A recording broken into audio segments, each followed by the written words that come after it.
Four of South Florida's major cities had elections this week: Miami, Miami Beach, Homestead, and Hialeah. And with voter turnout not even 15% collectively, only 1 out of 10 voters made the decisions for everyone else. Think about that. Some of those races are actually going to runoffs, including the one for Miami Beach mayor. And the two candidates are right here to talk and debate some of the city's most pressing issues, which mirror the issues in all South Florida cities. Michael Gongora is a former commissioner who came in second of 4 candidates by 240 votes. He is a condo association lawyer in his day job. Stephen Minor was the top vote getter. He is a current city commissioner, a lawyer with the U.S. Security and Exchange Commission. And so the runoff begins. Welcome to the table. Thank you, Glenna. I'm so glad you came in. And I want to talk about particularly the quality of life issues, because everyone in South Florida, our viewers go from Boca to Key West, and so many similar issues that everybody faces in South Florida. And I want to start out with traffic. And Stephen Minor, I want to give you the first question. Top vote getter, current city commissioner. You were a commissioner, Michael Gongora. I think you ended your term in 21. So traffic that's been building on Miami Beach is kind of both your tenures. And I want to let you address untenable traffic at rush hour. People stuck for hours, people who live on the beach, people who don't live on the beach, who work on the beach, who visit the beach. Take that and run with it. Absolutely, it is untenable. That's the word. I've heard worse words too. But what I've done, and I'm a current commissioner, what I've done in the last year or two is we have a traffic management software program that we're trying to create so we can understand better the issues we're having. I also propose an initiative that we're actually implementing right now for traffic control officers to be at intersections, key intersections, to make sure to keep the blocks blocking the box. Is it working? Well, we haven't hired the traffic. We're actually in the process of interviewing, but it got in the budget, so the budget is there. We're interviewing and we're hiring very soon. We have to do that. It's very frustrating for our residents when they can't get through because of the gridlock. And we can't discuss traffic without also discussing overdevelopment, which is another issue that I have proposed legislation See my list here? See my list on the table? It's on it, but I want to get through the traffic situation first, because I really want to get a bit detailed. Traffic on major highways in South Florida at rush hour is terrible, but on an island where you can't go anywhere else, there's no alternative. There's nothing but ground transportation to rely on. There's no option. Absolutely. Michael Gongora. It's one of the reasons why I chose to run for office, because I was frustrated. The commission hasn't done anything. You hear there's a lot of plans in the works, but nothing's been brought to the table. Well, you were a commissioner until 2 years ago. This isn't a new Absolutely not. But when I was commissioner, I actually went out to the Miami-Dade County building and rode around with them to calibrate our traffic lights, something that hasn't been done, which would help traffic. I also worked very closely with FDOT, the state agency, because most of our traffic is on Collins Avenue and Alton Road. And I haven't seen the commission really being proactive. I live on Collins Avenue, so I'm in ground zero, really, for traffic problems. So I do think the traffic control officers would be a help, and I do support that as well. But we need to realize that this is a multi-governmental issue, that you've got to work with Miami-Dade County and the state of Florida. And as the only one that's... The 2 roads that you mentioned are actually state roads. Sorry, if I said county, I meant states. Yeah. But I am the only one that served 3 terms on the commission and has the experience to work with these other groups. We do have county roads, but those are LaGorse and Pine Tree. So we've actually been incredibly proactive. Actually, we had a transportation workshop that I had brought and I sponsored just a couple of weeks ago. We had federal, state, city people. We've actually implemented a lot of changes, including turning lanes. But as Michael mentioned, we have to work with our partners. So we've proposed solutions which have been accepted, but ultimately the state needs to do some work, and they're going to be implemented.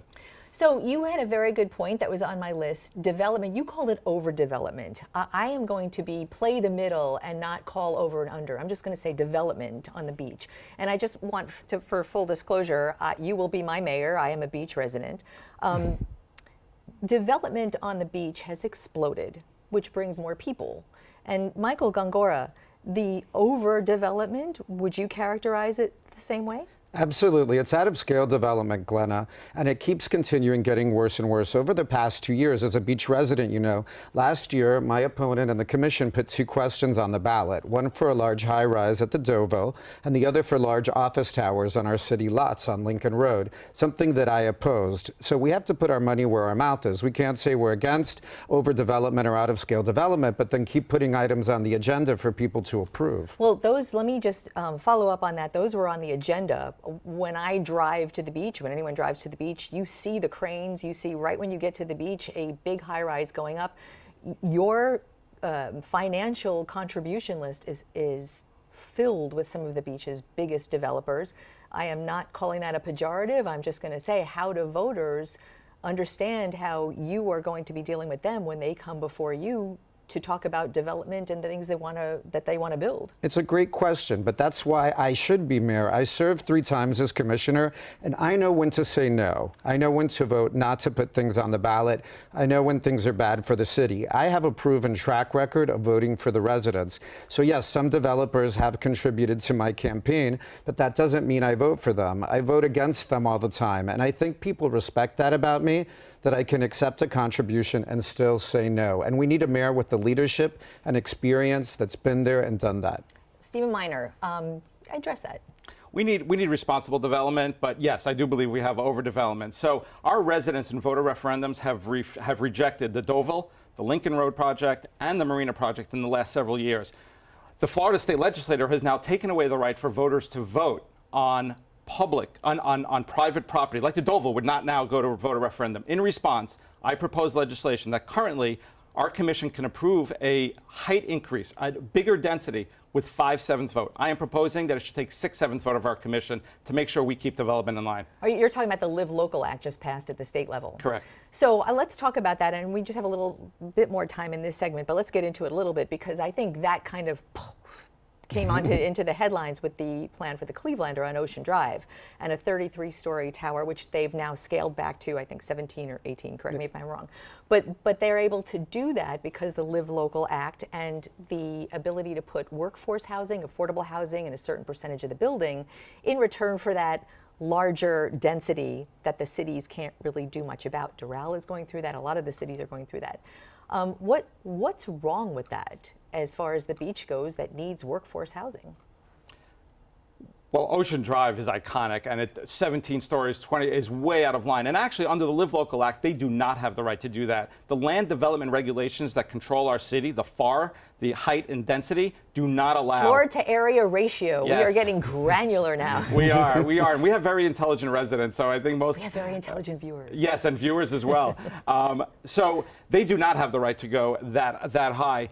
And that's one of the things. It was a publicity stunt. They don't have the right to do it. They didn't even make the proposal at first. Now they have actually put into a proposal that has a lot of errors.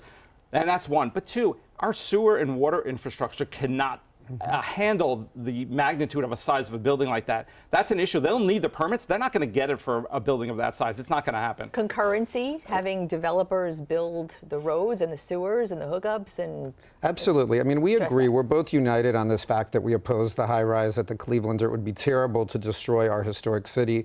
I'm ready to fight it as mayor. And I do agree that we're not focused enough on infrastructure. The commission just approved an almost $1 billion budget that has very little funding for infrastructure and capital improvement projects, which is something we need in Miami Beach and something that I want to move forward as mayor. We're spending too much time and too much money financing different events, payroll, but we're not making the city better. We're not focused on the stormwater plan, which I championed as commissioner to stop us from flooding. Do you agree as a current commissioner? Agreed. And about 6 months ago, I brought a major initiative to focus on the water and sewer upgrades of our infrastructure. We need to do it. It's going to cost us more in the end if we don't do it now. Two candidates agreeing on something. I'm going to take a break. We'll stop while we're ahead, but we'll be back. So stay tuned. More with the candidates coming up.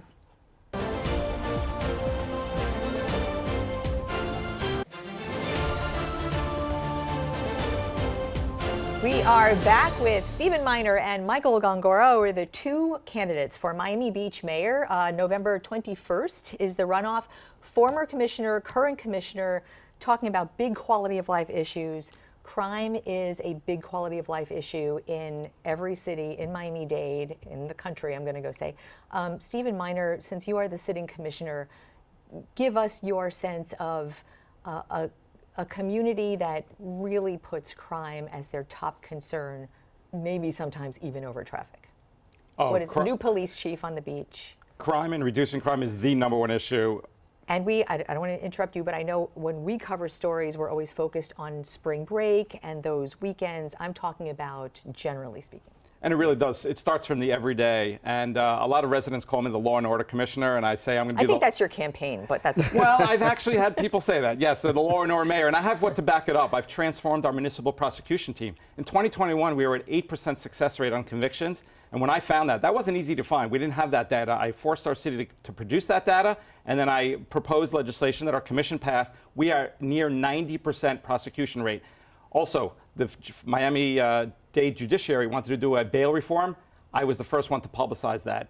I actually want to bring a drug testing lab to Miami Beach so we prosecute. We're not prosecuting because the county doesn't always test the drugs. I want to go back to, I know you want to address that, and I'm hoping you want to address the prosecution, because I'm going to have a question about that. But is that what you wanted to talk about? Prosecuting crimes at a municipal level goes to a county jail.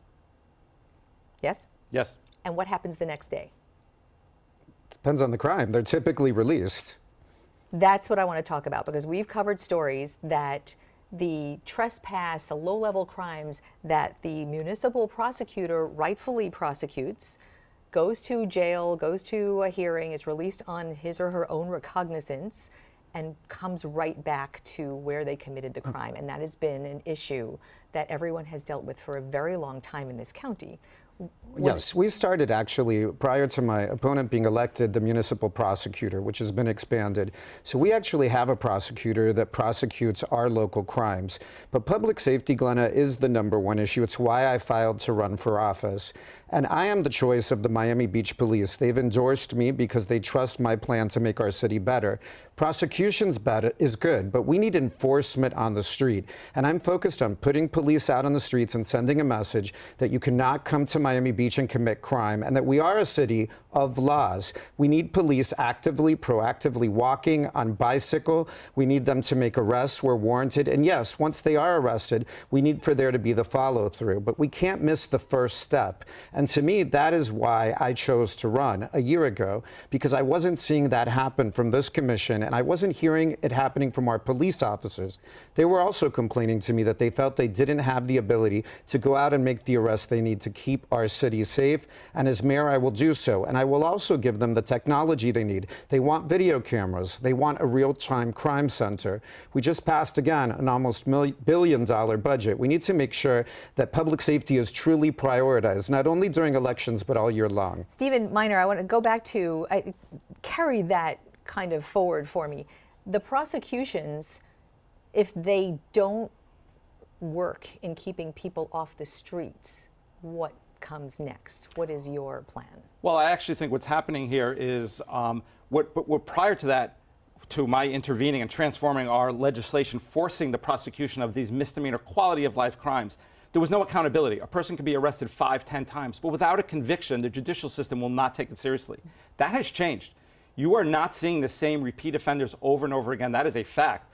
In addition to that, we are now going for stay-away orders, probations, and judges are now implementing that. So we are seeing less of the repeat offenders, which was the goal of this of transforming our prosecution program. It's working. You know, there is a real call for getting tough on crime, but the recent resolution that the beach passed, it was the camping ordinance that was given a bit more teeth. So now, in effect, a homeless person experiencing homelessness, criminal or not, asked to not sleep on the street and who refuses to go to a shelter is now open to arrest. And you saw some real blowback on that from homeless advocates.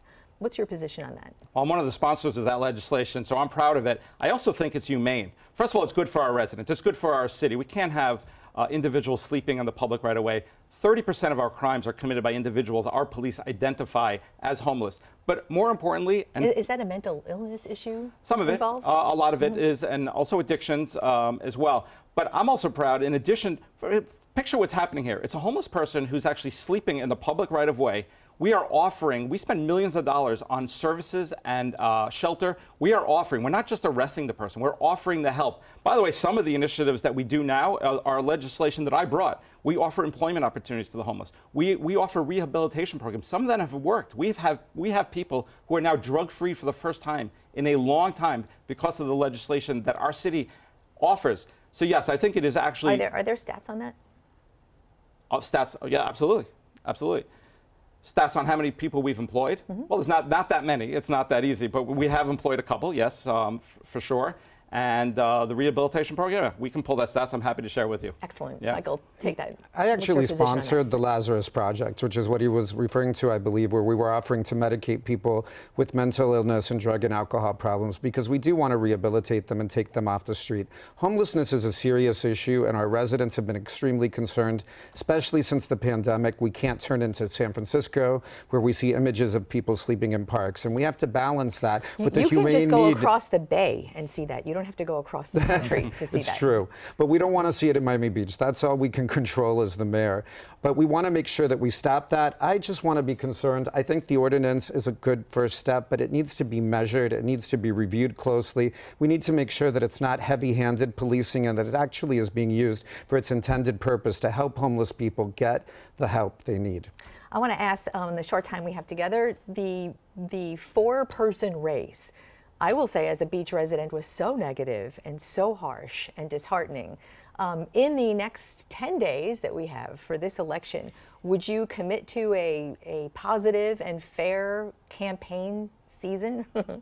I think we have been positive and fair. Most of the negativity was injected by one of the candidates that's not there. Unfortunately, elections are about making a choice. So I don't think it's negative to say, I have more experience, I served three times, and to point out bad votes that your opponent did, because the residents want to know who they're voting for. But I think Mr. Minor is a fine man. I don't have anything negative to say about him personally. Mr. Minor?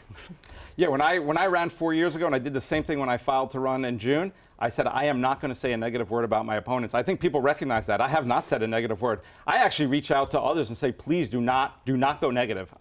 I want to focus on the issues. I've had so many residents reach out to me at the polls and otherwise say, thank you. Thank you for injecting a positive. Our residents want to hear about the issues, and that's it. Always love to spread the love at this table. Stephen Minor, Michael Gongora, love that you're here together, and I hope that we had a real public service for voters and some interesting ideas for everyone who does not live on the beach to listen to who visit there and work there as well. Thank you. Thank you. Thank you.